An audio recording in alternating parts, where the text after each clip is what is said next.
Sa wakas, tumino na ang binatang ito mula sa pagkahilig sa mga babae.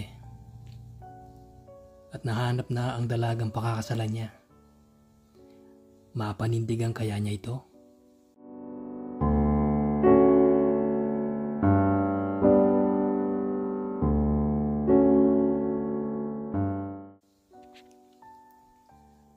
Paano ba yan, bro?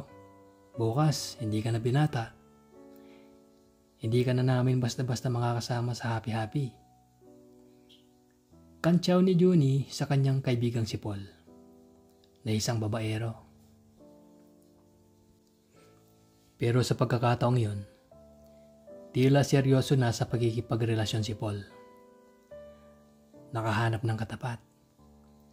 Isang babaeng nagpaibig sa kanya ng husto at ibang-iba sa lahat ng mga babaeng nakilala niya. Siya si Nicole.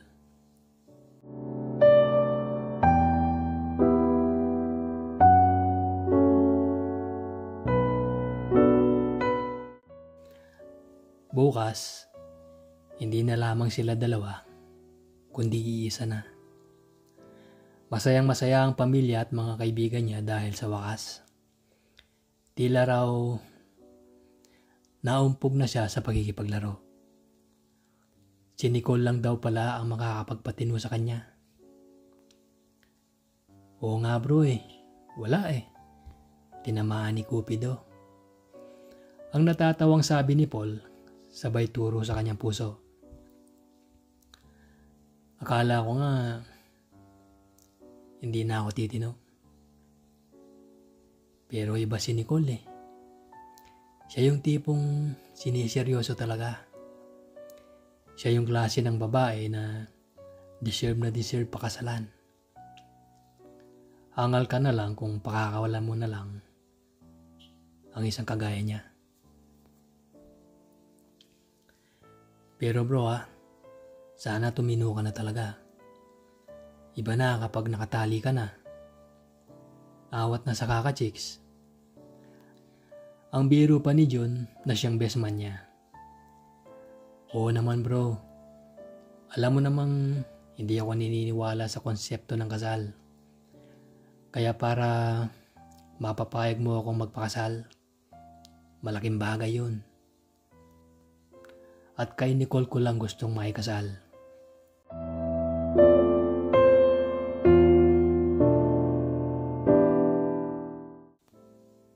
At dumating na nga ang araw na pinanalabi ka ng lahat, lalo na si Paul.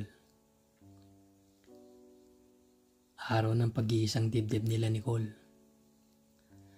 Para siyang maiyak nang matapos ang entourage.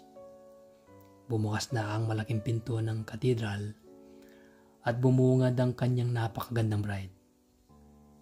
Napakaswerte talaga ni Paul.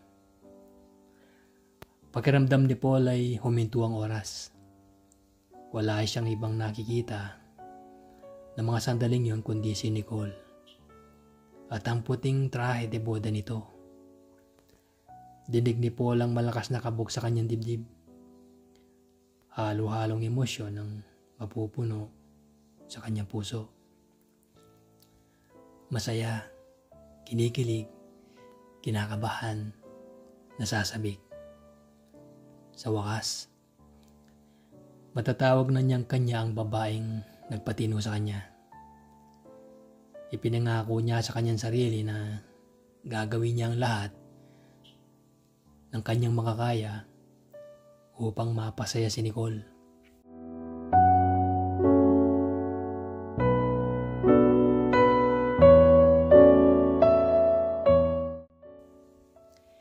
Ituturing niya itong reyna ng kanilang kaharian. Pagod na siya sa pagkikipaglaro. Pagkatamis-tamis ng ngiti ni Paul, nang umabot na sa kanya ang bride. Kakaiba rin ang ngiti ni Nicole. Ngayon lamang niya nakita ang gayong klaseng ngiti ng nobya simula nang maging sila.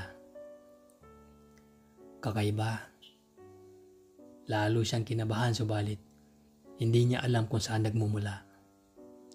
Ganun ba talaga kapag kinakasal? Babe, this is it. Ang nasabi ni Paul.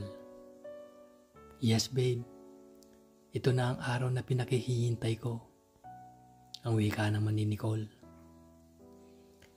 Pagkatapos ay dumiretso na ang dalawa sa harapan upang humarap sa pari na magkakasal sa kanila. Sa totoo lang, hindi na maunawaan ni Paul ang laman ng homily ng pari dahil panay sulyap lamang siya sa napakagandang mukha ni Nicole. Na para bang blanco ang ekspresyon ng mukha. Naisip niya, baka kinakabahan din tulad niya.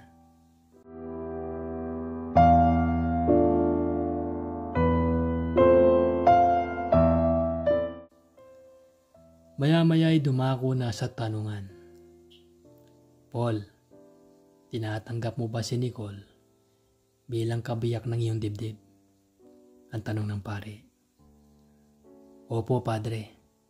Tinatanggap ko po ng lubusan. Ang tugon naman ni Paul. Ikaw, Nicole, tinatanggap mo ba si Paul bilang kabiyak ng iyong dibdib? Ang tanong naman ng pare kay Nicole. Hindi po. Napatda si Paul sa kanyang narinig. Hindi lamang siya, kundi ang pare at maging ang lahat ng mga naroon.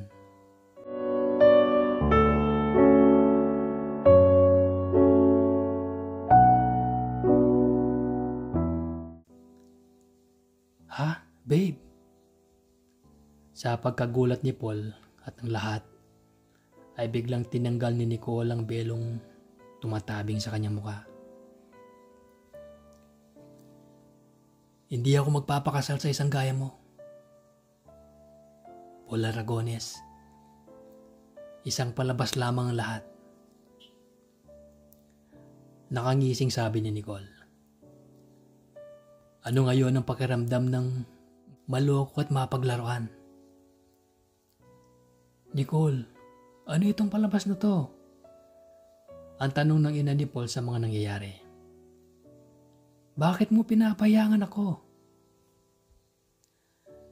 Natatandaan mo ba ang dati mong nobya na si Crisette?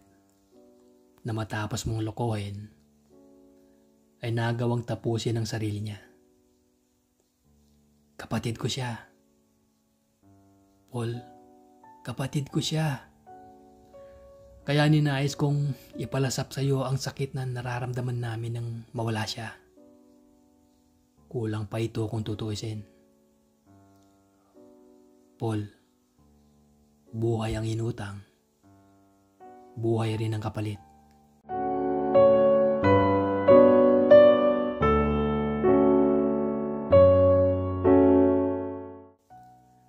Pero hindi ko hahayaang dumanak ang dugo ng isang kagaya mo sa mga palit ko. Ang paliwanag ni Nicole. Pakiramdam ni Paul ay parang tinarak ng patalim ang kanyang dibdib. Pakiramdam niya ay naliit siya at unti-unti siyang lumulubog sa kanyang kinatatayuan. Napakarami pa naman nilang mga panauhin. Bukod pa sa mga gastos na siya mismo ang nagpaluwal.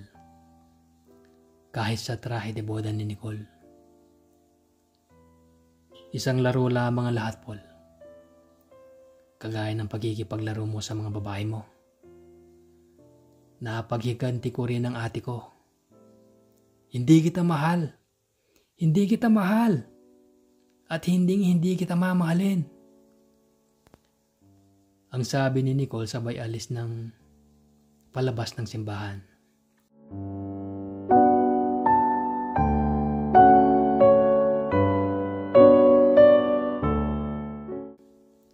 May kung ilang buwan ding pinag-usapan ng naturang mga pangyayari, lalong-lalo na ng mga nakasaksing panauhin. Subalit wala nang pakialam dito si Paul. Wala na ring paramdam si Nicole at hindi na rin ito nagpagita o nagpadala sa kanya ng mensahe. Tunay ngang nakahanap siya ng katapat sa katauhan ni Nicole. Sa halip na magalit Tinanggap ni Paul ng maluwag sa kanyang dibdib ang mga nangyari. Dahil naisip niya, kabayaran ito sa lahat ng mga hindi magagandang nagawa niya. Sa mga panlulokong ginawa niya sa mga nakarelasyong babae. Na ang isa ay naging dahilan pa upang wakasan ang sarili. Hindi niya alam kung handa na ba siya magmahal ulit. Pero iisa lamang ang tiyak. Nagsisisi na siya. At hindi niya uulitin pa ang mga nagawa niya sa nakalipas.